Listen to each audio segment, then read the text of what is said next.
अस्सलाम वालेकुम दोस्तों, मेरा नाम है लियो। मैं हमेशा की तरह मौजूद है दाऊद और आप देख रहे हैं जिस वक्त हमारा शो किसको देखना दोस्तों आप लोग से बात करने जा रहे हैं। बात करेंगे जी आज आपके साथ के जो सीरीज जो है वो इंडिया ने जीती है कल, उसके चर्चे जो है वो आज भी कंटिन्यू है।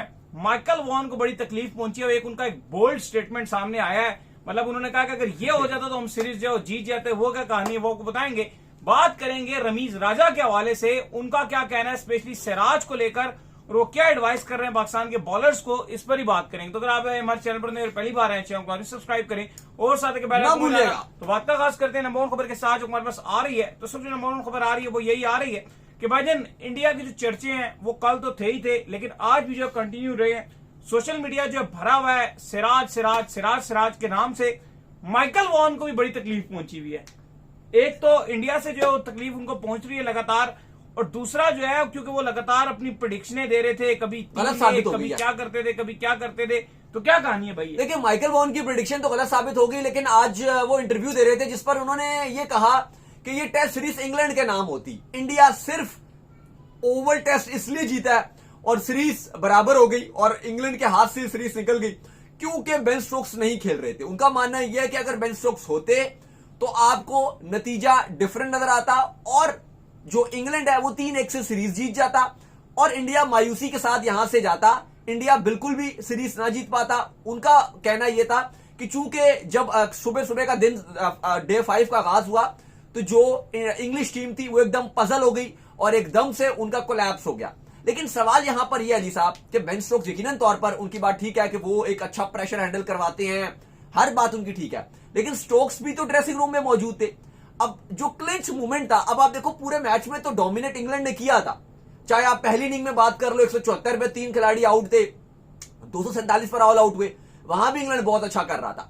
फिर 300 रन पर सिर्फ 3 खिलाड़ी आउट थे। रूट और ब्रूक की सेंचुरीज आ रही थी। आज bye the way Harry Brook ने माजरत भी की, माफी भी की और अपने आप को जिम्मेदार ठहराया कि अगर मैं वहां पे जल्दबाजी ना करता और विकेट ना देता तो शायद नतीजा डिफरेंट हो सकता था। 45 रन रहते थे आपके विकेट के ऊपर जो रूट खड़े हुए थे, तो उन्होंने कहा जी हार का जिम्मेदार मैं हूं। अब बात यह है अली साहब कि ये जो माइकल वॉन ने बात कही है, स्टोक्स विदाउट एनी डाउट बहुत बड़ा खिलाड़ी है, बेहतरीन प्रेशर हैंडल करते हैं, सब कुछ करते हैं, लेकिन अब वो जो 4 बैट्समैन थे आखिरी इंग्लैंड के, क्या स्टोक्स खुद जाकर खेल सकते हैं? सवाल यहां पर ये है। नहीं, मेरा भी ये मानना है, मैं भी कहने की माइकल वॉन से इस बात से जरूर एग्री करता हूं कि बेंजामिन दी स्टोक्स होते तो वो इस सिचुएशन में बहुत अच्छा खेले थे, क्योंकि जब प्रेशर बनता है वो हैंडल कर जाते हैं। आप बिल्कुल हैंडल करते हैं, आप ठीक बात करो, मैं भी एग्री करूंगा। मैं आपसे कह रहा हूं क्या फील्डिंग चल रही थी इंग्लैंड की? नहीं, बैटिंग चल रही थी ना, तो वो तो ड्रेसिंग रूम में थे। अगर स्टोक्स कुछ पैगाम दे ही सकते थे ना, अगर क्योंकि एट द एंड तो सीरीज के कप्तान वो ये कह रहे हैं कि बेंजामिन दी स्टोक्स ये मैच खेल रहे होते और चेज में बैटिंग में भी होते। नहीं, उन्होंने कहा कि अगर वो ऐसा कैप्टन होते, सिर्फ ये नहीं उन्होंने कहा कि वो खेल रहे होते। खेल क्यों रहे होते? अब वो कैप्टन भी तो खेलेंगे ही ना। नहीं, अगर वो चलो वो एक अलग बात है कि ऐसा बैट्समैन, लेकिन अगर वो भी आउट हो जाते, लेकिन जब 6 खिलाड़ी आउट हो गए हैं तब तो आप मान के चलो ना स्टोक्स भी आउट हो गए। देखो अब ये फ्रंट बैट्स तो फिर बहुत सारे, फिर आप बोलोगे कि अगर वो हो जाते, फिर आप बोलो कि फ्लिंट ऑफ भी अगर होते, या फिर वो इंडिया बोलेगा जी विराट कोहली होते। इंग्लैंड ने ये सीरीज जो है वो प्रॉपरली हारी है, मतलब आप कह लो कि बराबर करवाया ये आखिरी मैच। और सिराज की सारी गेम है, जो सीधी सी बात है, जिसने सिराज ने उनको प्रेशराइज किया, जिसने सिराज ने उनको परेशान करके आउट किया, ये हैरानकुन। देखो इस समय तो फिर आप ये जो माइकल वॉन बोल रहे हैं जी कि अगर स्टोक्स होते, अगर वो कह रहे हैं कि इस समय खड़े भी होते, फिर तो आप ये बोल दो कि यार वो फिर इंडिया भी कहता है कि हम भी एंड में आके जो है वो बुमराह को बुला लेंगे या और किसी रिटायर्ड खिलाड़ी को बुला के खिला देंगे मैच। करंटली सिचुएशन में वो नहीं थे। और अगर आप ड्रेसिंग रूम की बात कर रहे हो कि 6 खिलाड़ी आउट थे, जो बाकी बैट्समैन खेल रहे थे, उनको कोई मैसेज देके या पंप अप करने की वो बात कर रहे थे, तो वो ड्रेसिंग रूम से कर सकते थे। लेकिन चूंकि आपको क्रेडिट देना पड़ेगा कि कृष्णा और सिराज ने जो प्रेशर बना के रखा, शुभमन गिल ने बेहतरीन कप्तानी की, जो फील्ड प्लेसमेंट थी शानदार रखी, और जो फील्डर से भारत के उन्होंने भरपूर साथ दिया। इवन एक आकाशदीप ने वो जो सिराज की गेंद पे था, वो कैच उनके हाथ से मुश्किल था, वो निकल के छक्का भी चला गया। वहां पे आप कह सकते हो कुछ चीजें मुश्किल हो गई थी, लेकिन ओवरऑल इंडिया ने पूरी सिचुएशन में बेहतर हैंडलिंग की। अब आप ये बोलो कि जी ये हो जाता वो हो जाता तो मेरी प्रेडिक्शन ठीक हो जाती, भाई हकीकत तौर पे तो फिर आप ये भी बोलोगे कि वहां पे वो तीसरे टेस्ट मैच में लॉर्ड्स में सिराज की बॉल रुड़ती हुई, शोएब बशीर की बॉल रुड़ती हुई विकेट में ना लगती, तो फिर वो वहां पे वो शुभमन गिल भी ये बोल देंगे कि हम फिर टेस्ट सीरीज ही जीत जाते, फिर तो इंग्लैंड कहीं नजर ही ना आता। या पहले टेस्ट मैच में आखिरी दिन में बारिश हो रही थी, वो फिर भी इंग्लैंड 371 चेस कर गया, 10 मिनट बारिश अगर और हो जाती तो शायद मैच ही आगे ना हो पाता। और आपने एंड में सिर्फ 15 मिनट पहले उस मैच को फिनिश किया था इंग्लैंड ने, तो वहां पे वो अगर बारिश हो जाती तो फिर भी वो मैच ना होता। तो ये फ्रेंड बट्स तो क्रिकेट में नहीं होती। हाँ, या आप बोलोगे कि इंग्लैंड ने बेहतरीन क्रिकेट खेली है, मजा आ गया इंग्लैंड की क्रिकेट देख के, चारों तरफ से इंग्लैंड ने सीरीज में चस करवाई है, इंडिया की तरफ से भी बहुत कंपटीशन देखने को मिला, इंग्लैंड की तरफ से भी सीरीज अपने एंड पर और जोबन पे गई है, टेस्ट क्रिकेट की जीत हुई है। लेकिन अगर आप ये कह दो जी कि इसलिए वो जीत गया, इसलिए सीरीज बराबर होगी, तो आई थिंक ये एक चाइल्डिश और बेकार स्टेटमेंट रहेगी। नहीं, बिल्कुल ये ज्यादती है। अगर आप जो किसी का जो रियल क्रेडिट है वो अगर आप किसी से भी छीनो, by the way Wasim Jaffer और उनके दरमियान भी जो चीजें कंटिन्यू है, जिसमें जो है वो हार गए हैं इस वक्त जो है माइकल वॉन, और वो इस चीज का इतराफ कर रहे हैं कि भाई टीम आपकी जो बड़ी जबरदस्त थी, जिससे माइकल वॉन तो अब लगातार जो है वो इंग्लिश टीम को बड़ा क्रिटिसाइज कर रहे हैं। आज भी उन्होंने रगड़ा लगा रहे हैं, रगड़ा लगाया। उनका मानना यह है कि जिस तरह से आप हारे हो, आप अपने घर पर हारे हो, ये किसी तौर पर काबिल जीता हुआ मैच हारे हो, आपको इंटेंट दिखानी चाहिए थी। ये कोई रन नहीं था कि एंड में 27 रन रह गया था, 4 खिलाड़ी आपके पास बाकी थे, और आपने जो जिस तरह से अपने विकेट्स थ्रो किए हैं, अपने घर पर आप खेल रहे हो, कोई आपके लिए मुश्किल कंडीशन तो नहीं है। ओवरटन है, जेम्स स्मिथ है, अटिंगसन है, चलो वोक्स का मसला था, वो इंजर्ड थे, लेकिन जिस तरह से भी आप ये टेस्ट मैच को आपने हाथ से निकाला है, शदीद क्रिटिसाइज हो रहा है भाई। माइकल वॉन क्या, बाकी भी English commentators, English x cricketers सब रगड़ा लगा रहे हैं, क्योंकि हकीकत बात ये कल हमने देखा कि ये बेशक सीरीज बराबर हुई है, लेकिन इंग्लैंड के लिहाज से मायूसी है, वो उनके लिए बिल्कुल ये हार है, क्योंकि जब आप इतना ऊपर हो सीरीज में और उसके बाद आप बराबर हो जो, तो जाहिर है फिर यही होता है। और यंग क्योंकि इंडिया थी, बड़े बड़े नाम इस टीम में नहीं थे, तो क्रिटिसाइज तो हो रहा है फिर इंग्लैंड के ऊपर। खैर जी, इसके बाद जो हमारे पास अपडेट आ रही है वो आ रही है रमीज राजा के हवाले से। तो रमीज राजा ने बड़ा खुलकर जो है सिराज को प्रेस किया है और बड़ा जबरदस्त तरीके से जो है सिराज को कहा है कि जिस तरह सिराज ने बॉलिंग की है, बहुत शानदार बॉलिंग की है। क्या कहना है जी उनका? देखिए, रमीज राजा का मानना यह कि भारत ने ये जो सीरीज जीती है और ये जो मैच जीता है, वो कहते हैं कि स्किल से ज्यादा जो जज्बा था कर दिखाने का, उस पे इन्होंने करके दिखाया है। वो स्किल से बात ऊपर चली गई थी, क्योंकि प्रेशर हैंडलिंग थी। आप जब एक मैच में फ्रॉम नोवेयर हो कि कहीं आप नजर ही ना आ रहे हो, और फिर जब आप वापसी करते हो, और वो जज्बा आपको तभी मिलता है कि जब आप एक जज्बे के साथ वापस आते हो।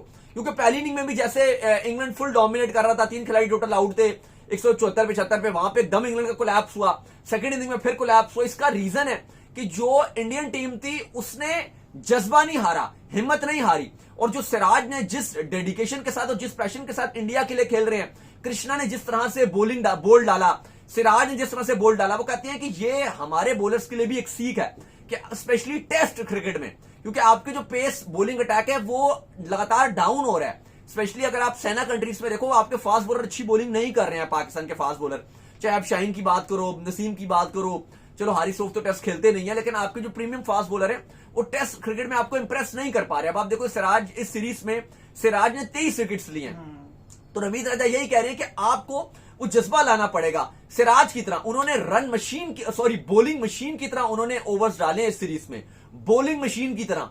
5 टेस्ट मैचेस में गेंदें डाली हैं, 1113 गेंदें डाल दी हैं, 23 विकेट्स उन्होंने लिए हैं। बुमराह जो प्रीमियम बॉलर था, उसकी गैर मौजूदगी में जो बॉलिंग यूनिट था उसको लीड किया फ्रंट से। ये होता है, क्योंकि चलो कृष्णा कभी एक मैच में है, कभी आकाशदीप खेल रहे हैं, कभी स्विच हो रहे हैं, कभी कंबोज चलो खेल गया, उसने तो इतनी अच्छी बॉलिंग नहीं की, लेकिन बुमराह अच्छी बॉलिंग करते रहे हैं। लेकिन सिराज ने अपने आप को लीडर शो किया बॉलिंग में।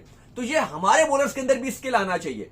उसने किस तरह से एक मैच में लॉर्ड्स में अगर बल्ले के साथ अगर वो नहीं गेम को इंडिया के लिए फिनिश कर सका, जहां पर वो बड़ी कोशिश कर रहा था, और वो वहां पर उसके आंखों से आंसू निकल गए थे, तो आप देखो कि अगले दिन उसने सेलिब्रेशन किया, जिस तरह से वो उसने आकर ग्राउंड में, बिल्कुल, और मोबाइल में भी दिखाया, देखो मैंने रोनाल्डो की जो वो लगाई, उसने सेलिब्रेशन की और दिखाया कि भाई मेरे अंदर दम है और मैं अपनी पावर से बॉलिंग कर सकता हूं। सबसे बड़ी बात रमीज राजा ने कहा कि देखो वो 5 टेस्ट मैच पूरे खेले हैं, 5वें दिन बॉलिंग कर रहे हैं, और फिर भी उनकी बॉलिंग 140 प्लस की स्पीड से थी।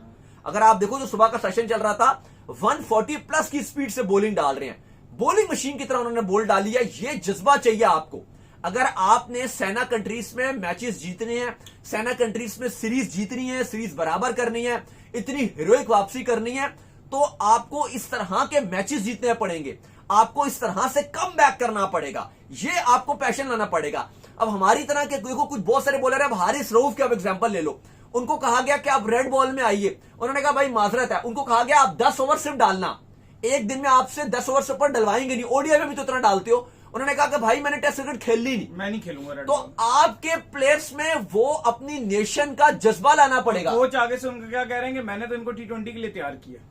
अब आप देखो कि ये जज्बा है ना कि नेशनल ड्यूटी, नेशनल प्राइड, अपने मुल्क के लिए खेलना, रेड बॉल के लिए खेलना, ये रमीज राजा बात कर रहे हैं इंडिया कि में तो हमने देखा ये जज्बा बहुत ज्यादा है, स्पेशली अगर आप देखो आकाशदीप भी खेलने के लिए तैयार होते हैं, अर्शदीप सिंह भी तैयार होते हैं, उनको भी T20 सारे ऑर्डर रखा है, वो कह रहे हैं भाई तैयार मुझे होते खिलाओ। हैं। तो ये बात रमीज राजा कह रहे हैं कि आपके बॉलर्स में भी ये वाला जो जज्बा है ना, जो सिराज के अंदर हमने देखा कि 5 टेस्ट मैचेस खेल लिए, स्टिल 140 की स्पीड से, 140 प्लस की स्पीड से बॉल डाल रहे हैं, जो उनका पैशन नजर आ रहा है मुल्क के लिए, कंट्री के लिए, वो जो डेडिकेशन शो कर रहे हैं, वो आपके बॉलर्स में भी लाना पड़ेगा। अगर देखो आप बात करते हो कि अगला आपका दौरा इंग्लैंड के लिए, बहुत चीजें चल रही हैं कि टायर 2 टेस्ट सिस्टम में पाकिस्तान को नीचे डाल दिया जाएगा। अगर इस साइकिल में पाकिस्तान टॉप 6 से या टॉप 7 से अगर पाकिस्तान नीचे गया, टॉप 6 से नीचे गया, तो पाकिस्तान को सेकंड टायर में डाल दिया जाएगा और टॉप 6 की टीमें आपस में खेलेंगी।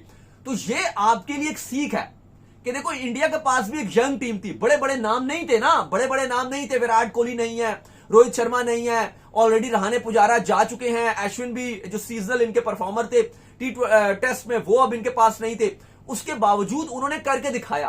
तो आपको अब वही जज्बा दिखाना पड़ेगा अगर हम भी चाहते हैं कि दुनिया हमें भी माने।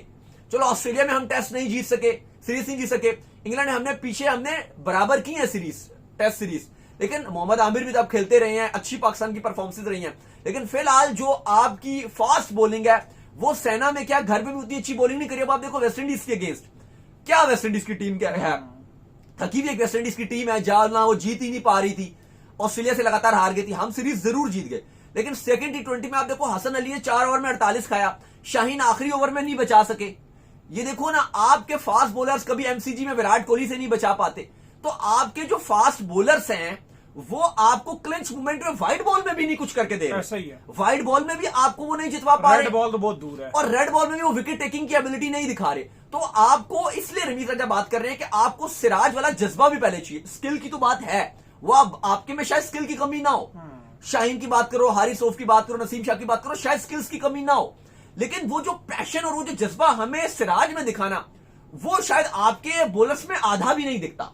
माजरत के साथ वो आधा भी नहीं दिखता। अगर वो आधा जज्बा भी, वो जो सिराज के पास जज्बा उसने दिखाया कि मैंने अपने मुल्क के लिए करना है, वो जो आंखों में कशिश नजर आ रही थी कि कुछ कर दिखाना है, वो जोश, वो अगर आप दिखाते हो तो फिर आप भाई सेना कंट्रीज में बड़ी बड़ी सीरीज जीत जाते हो। और वो फिर आपके पास नाम बेशक बड़े ना हो, बड़े नाम बेशक ना हो, आप फिर भी जीत जाते हो। वो आपको जज्बा लाना पड़ेगा। बाकी हमारे अली साहब अपडेट्स आ रही हैं कि फखर जमान की गैर मौजूदगी में बाबर आजम दोबारा वापसी कर सकते हैं। हाँ जी, बाबर आजम की जो है T20 में जो है वापसी हो सकती है, क्योंकि फखर जमान जो इंजरी का शिकार हो गए हैं।